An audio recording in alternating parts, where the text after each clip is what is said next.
Thanks for coming by this afternoon. Presenting a new story here, Dore Copper Mining Corp. We just became public on the TSXV in December, currently trading since then. Some forward-looking statements, as I will be making some forward-looking statements as we go through it. So the reasons to invest in our company. First of all, we've assembled a large land package in the Chibougamau area of Quebec, and a very strong team to support this project. Second reason to invest is that our deposits are high grade copper and high grade gold. So we're an interesting hedge no matter which way the market goes forward. And third, we're currently doing a 25,000 meter drill program at 3 of our deposits, and we're going to have a good news flow over the rest of the first half of the year.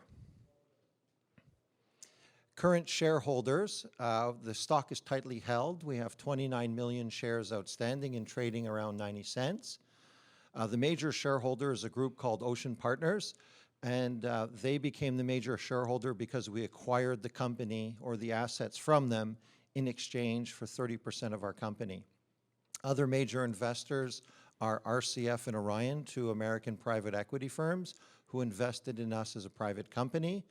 We have Quebec Inc. starting to invest in the company, and then individual institutional shareholders, and finally insiders who own 22% of the company.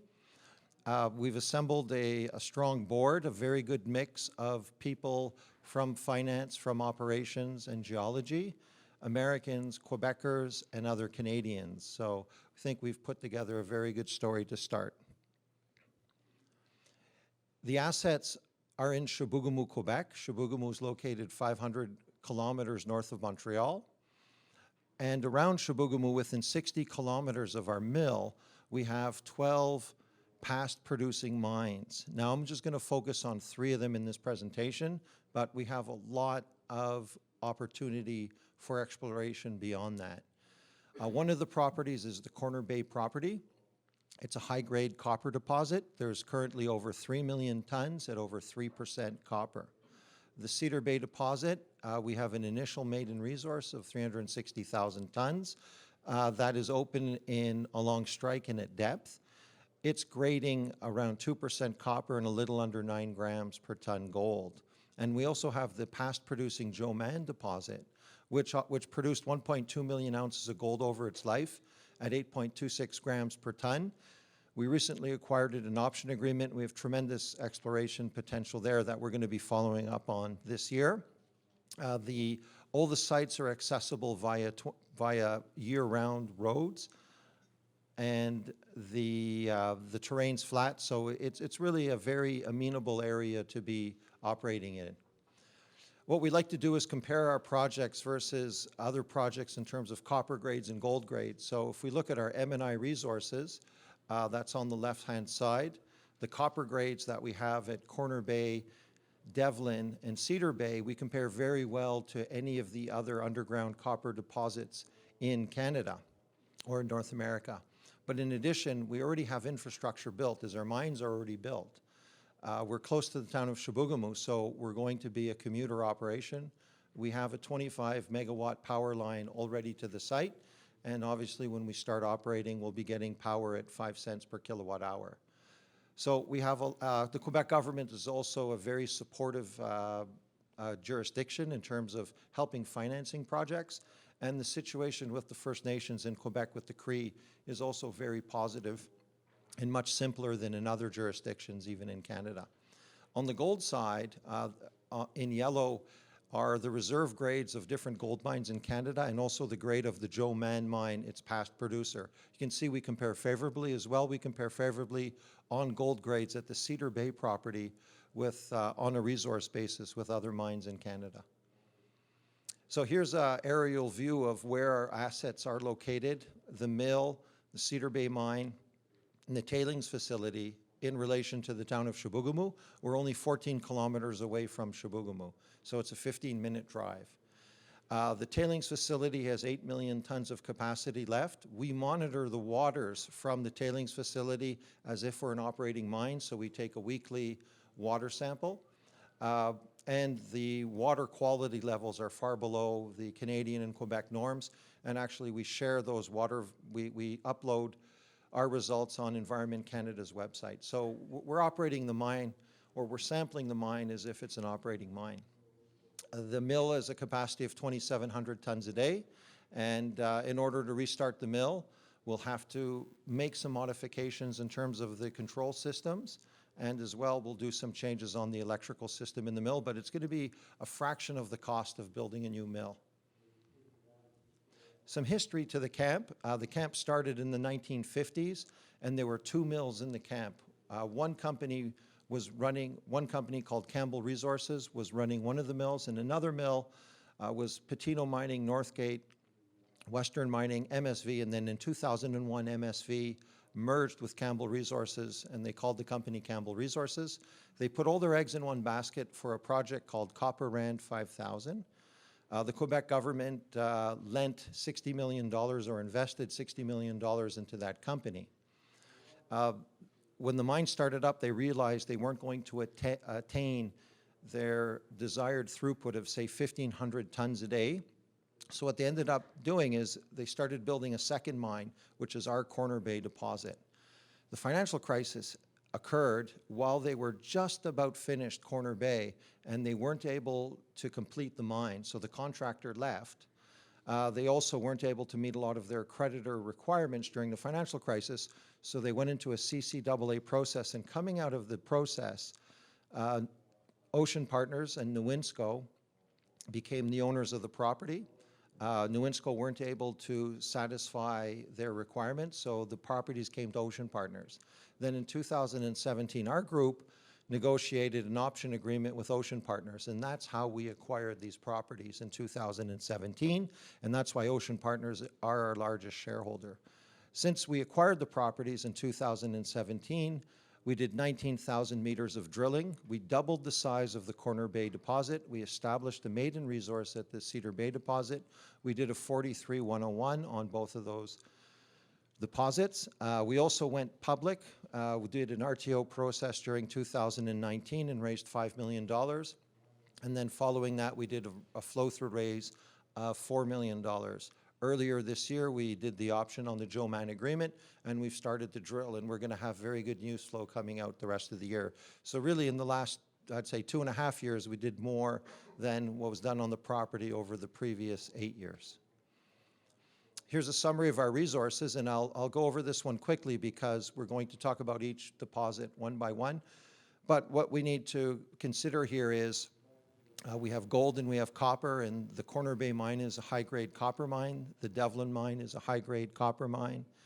The Cedar Bay Deposit has a resource of high-grade gold, and the Copper Rand has historical resources that are about 50-50 value copper and gold.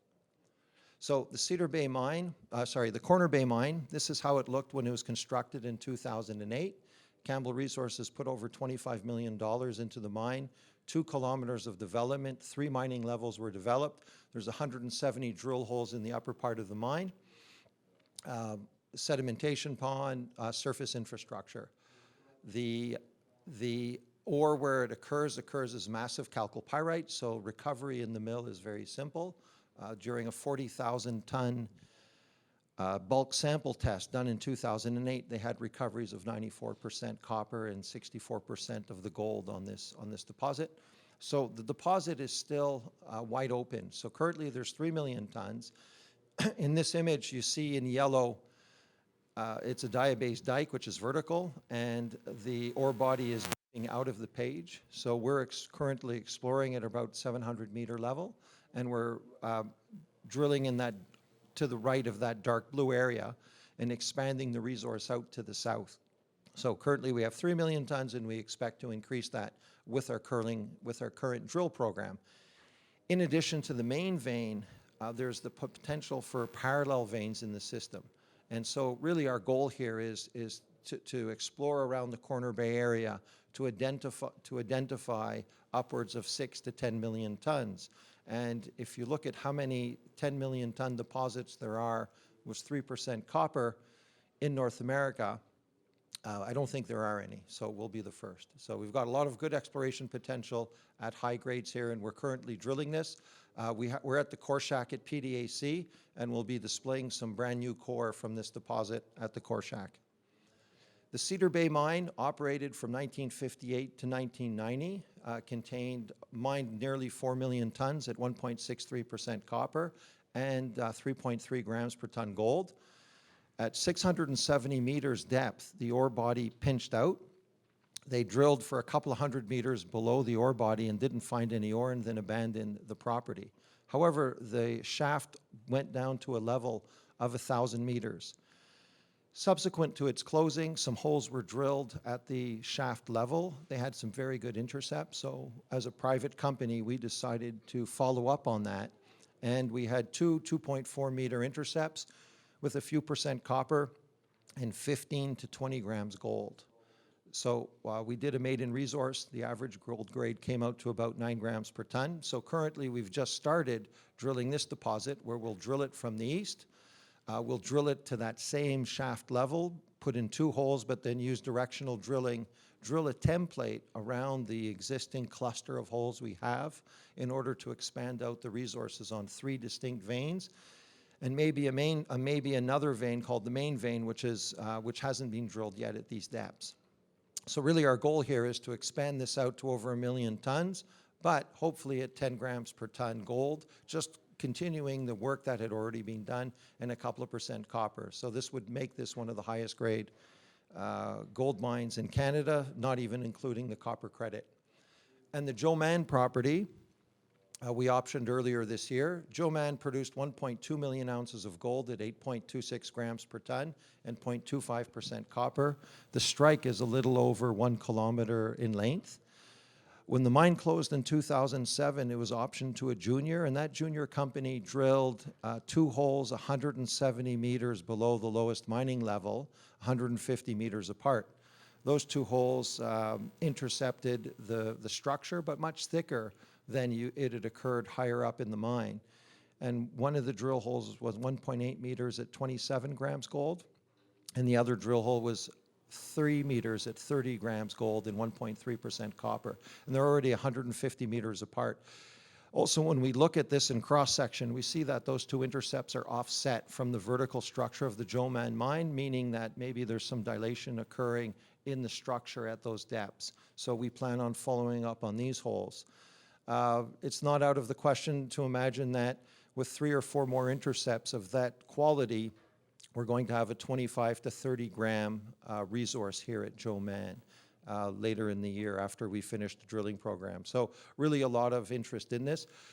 We signed an option agreement and there's about $5 million left to pay on the option agreement, about 50% cash, 50% shares over the next 3 years. So it's very manageable in terms of completing that option agreement. The Copper Rand deposit was the largest deposit in the camp. It was 15 million tons. It grades a little under 2%. Copper, 3 grams gold. There's still resources there, and they had reserves at the mine when they closed it in 2008. But it's at its depth of 1,600 meters. It's currently not a high priority for us. And so is the Devlin property. It has 2.4% copper. It's located only 80 meters from surface. It's a horizontal deposit, and this gives us good copper optionality. And we have the Dore area, or the Dore deposit. In this deposit, there was a double ramp put into the ore lenses.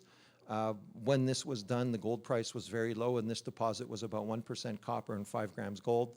So it was abandoned, but again, it gives us more optionality for going to it in the future. So in summary, on the ore deposits, we're really focused on 3 of them, but we have a number of them, all of them with good exploration potential.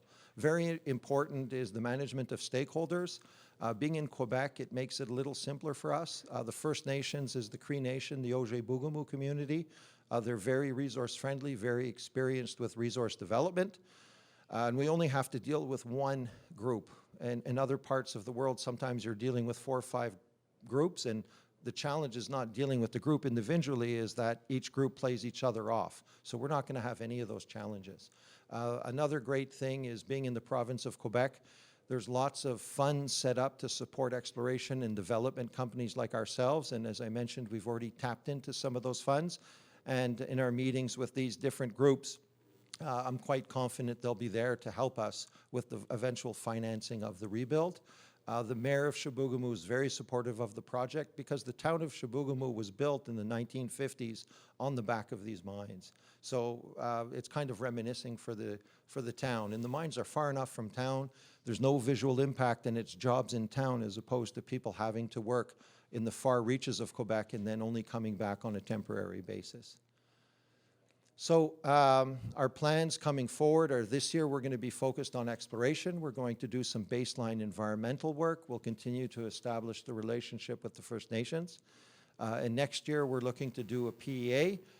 And after the PEA, we'll set our sights on how do we proceed forward to a feasibility study, and that's probably going to require engineering studies and more drilling. But we have to keep in mind our mines are already built. All we need to do is dewater them and go in and do some development.